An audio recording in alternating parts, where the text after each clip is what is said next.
Maurice Ramsey harvests amaranth on a farm he rents near Brooklyn, Connecticut. A native of Jamaica, Maurice grows the plant for the Caribbean population living in the region, which is unable to find much of the produce it needs for Caribbean cooking. I just didn't have enough variety for as far as the stuff I'm used to back home. And the stuff that I could get, I wasn't pleased with the quality. So I decided I was going to grow my own. Ramsey has spent a career in the food industry and currently manages a fast food chain restaurant. The opportunity to fill a produce niche began a search for a farm. But finding ground to rent was the biggest hurdle to his start in agriculture. To work this farm requires a 45-minute commute each way. Land is a lot more expensive in Connecticut. I was working and I thought I wouldn't be able to farm. But something just told me not to give up. I kept trying. And then I was searching for land online all the time. I found this website called FarmLink. FarmLink is an online tool from Connecticut Farmland Trust, which matched Ramsey to a farm with high tunnels for rent. FarmLink assists farmers who are looking for land and matches their agricultural interest with landowners. Over 70% of seekers who rent through FarmLink are considered beginning farmers. When I saw a greenhouse, I got a little bit excited because I'm growing tropical plants, you know. So I gave her a call, and she told me to come up and take a look at the farm. I came up, and I took a look at the farm. I thought she was an awesome lady. She was really kind. The rest is history. I told her that I wanted it, and she said, let's go for it.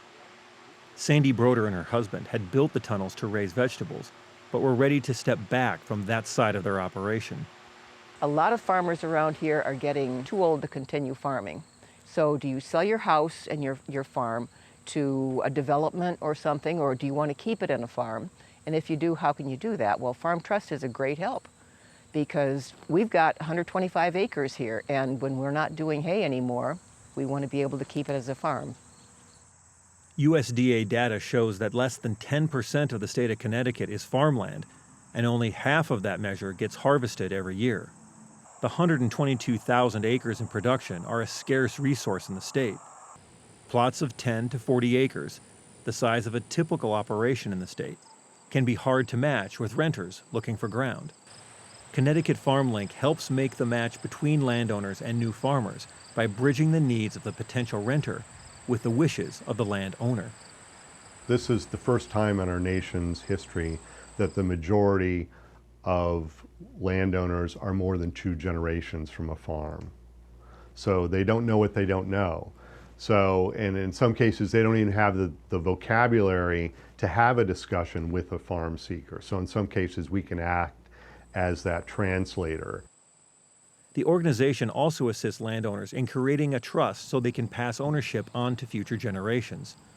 After 2 decades of pairing landowners and farmers, experience has taught CFT officials how to ensure the legal instructions for the property are kept open to the largest number of potential uses.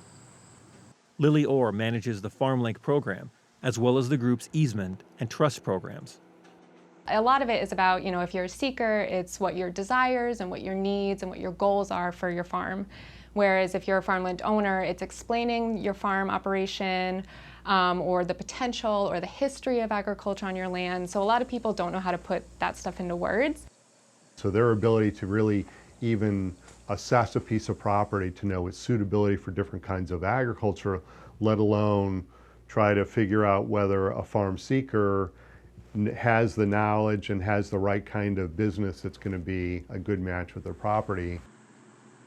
Connecticut also has the highest percentage of beginning farmers over the age of 45. Maurice Ramsey falls into that category, and the 2 acres of land he can afford have him farming only part-time.